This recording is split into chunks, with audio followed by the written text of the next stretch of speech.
بسم اللہ الرحمن الرحیم۔ لائف لائٹ میں خوش آمدید۔ پاکستان اور بھارت کے مابین 1947 میں دو بڑے معاہدے ہوئے، جس میں ایک تو پانی کا تھا اور دوسرا نمک کا۔ پہلا یہ تھا کہ جنگ ہو یا امن، انڈیا پاکستان کا پانی نہیں روکے گا، نہ ہی دریاؤں پر ایکسٹرا ڈیم بنائے گا۔ دوسرا معاہدہ بھی کچھ ایسا ہی تھا کہ پاکستان جنگ یا امن دونوں صورتوں میں بھارت کو نمک کی سپلائی بند نہیں کر سکے گا۔ پہلے معاہدے کا کیا انجام ہوا وہ آپ سب کے سامنے ہے کہ بھارت نے ہمارا پانی روکا یا نہیں، وہ ہی ہوں گے۔ نہیں جانتے؟ چلیں آپ کو بتاتا چلوں، بھارت آپ کو چلو بھر پانی دینے کو بھی راضی نہیں۔ بھارت آنے والے تمام دریاؤں پہ سینکڑوں ڈیمز بنا چکا ہے، اور جو پانی ان ڈیمز میں سے بچ جائے تو وہ پانی آپ پہ احسان کیا جاتا، آپ کی طرف بھیج دیا جاتا احسان کر کے۔ یہ تو تھا اس معاہدہ کا احوال، جس کو نبھانے کا پابند بھارت تھا۔ اب بات کرتے ہیں دوسرے معاہدے کی، جس کا پابند پاکستان تھا۔ وہ معاہدہ تھا نمک کا۔ پاکستان نمک سپلائی دیتا رہے گا۔ یاد رہے، اس معاہدہ پہ ریٹ کے حوالے سے کوئی شک موجود نہیں کہ پاکستان کتنا ریٹ لگاتا یا کس قیمت پہ بھارت کو یہ نمک بیچے گا۔ اب بھارت نے تو ہمارے معاہدے کی دھجیاں بکھیر رکھی ہیں، اور یونائٹڈ نیشنز میں بھی اس معاملہ میں ہماری سنوائی نہیں ہے۔ قوم ہماری بے روزگاری کا رونا رو رو کر مر رہی ہے، تو ہمیں نہیں چاہیے کہ ہم بھی اپنے نمک کے ساتھ کچھ نیا سوچیں، کچھ یوتھ کو نئے بزنس پلان دیں۔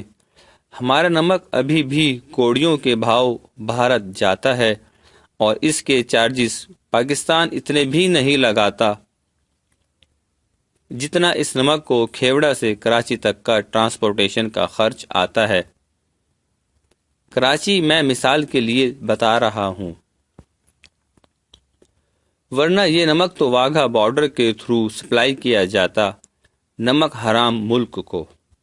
اب بھارت یہ نمک ہم سے ڈھیلوں کی شکل میں لیتا ہے، اور کرتا کیا ہے، صرف اس کو کرش کر کے پیستا ہے اور پیک کر دیتا ہے، اور انتہائی مہنگے داموں پوری دنیا کو سپلائی کر رہا ہے، ہمالین سالٹ کے نام سے، اور بھی کافی برانڈز کے نام ہیں۔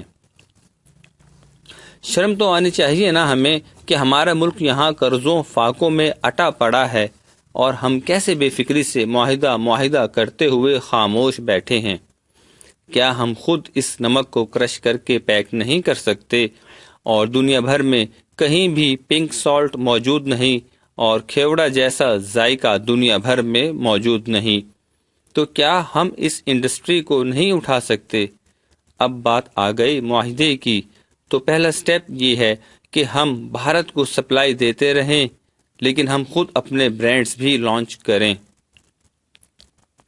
ہم بھی دنیا بھر کو نمک سپلائی کر سکتے ہیں۔ یاد رہے، یہ صرف پاکستان میں ہی نمک کی تھیلی $2 یا $5 کی ملتی ہے، باقی دنیا میں یہ $10 تک کی بھی ہے، یعنی چھوٹی انڈسٹری نہیں ہے۔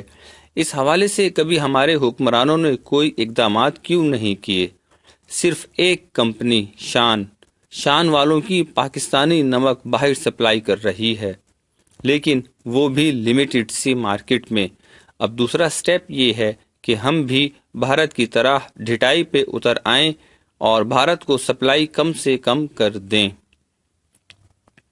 جیسے کہ ان کے پاس ہمارا پانی روکنے کی 101 بہانے ہیں، اسی طرح ہم بھی 100 بہانے جانتے ہیں کہ کیوں سپلائی کم دی جا رہی ہے۔ اب تیسرا سٹیپ یہ ہے کہ ہم بھارت کو صرف ان کے استعمال کا نمک دیں اور اس سے زائد نہ دیں، دنیا بھر کو سپلائی اپنے برانڈز سے دیں۔ اس سے بھارت کے پاس کوئی قانونی اختیار نہ ہوگا کہ وہ آپ کو فورس کر سکے کہ یہ معاہدہ کی خلاف ورزی کر رہے ہیں، کیونکہ معاہدہ ہے بھارت کے لیے سپلائی دینے کا، تو وہ ہم دے رہے ہیں۔ اب چوتھا سٹیپ یہ ہے کہ ہم بھارت کو بھی یہ نمک زیادہ قیمتوں پہ دیں۔ کیونکہ ابھی جو پیسے ہم بھارت سے لے رہے ہیں وہ کوڑیوں کے برابر بھی نہیں ہیں۔ بہرحال حاصل کلام یہی ہے کہ ہمیں اس طرف بھی توجہ کرنی ہوگی۔ عمران خان بار بار کہتے ہیں کہ اس ملک کو اللہ نے بہت زیادہ نوازا ہے۔ واقعی میں اللہ تعالیٰ نے ہمیں بہت زیادہ نعمتوں سے اور ترقی کرنے کے لیے مواقعوں سے نوازا ہے۔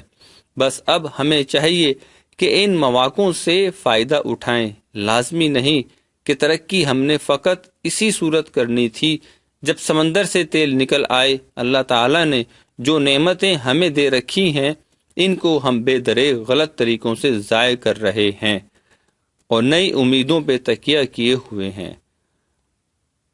اللہ ہمیں سمجھنے کی توفیق دے اور ارباب اختیار تک میری آواز پہنچانے کے لیے اس ویڈیو کو شیئر کریں۔ میں نہیں کہتا کہ میں نے اس میں بہت لمبی چوڑی ریسرچ کر کے یہ فیکٹس جمع کیے ہیں۔ یہ کھلی حقیقت ہے، آنکھوں کے سامنے ہے، بس آنکھ کھولنے کی ضرورت ہے۔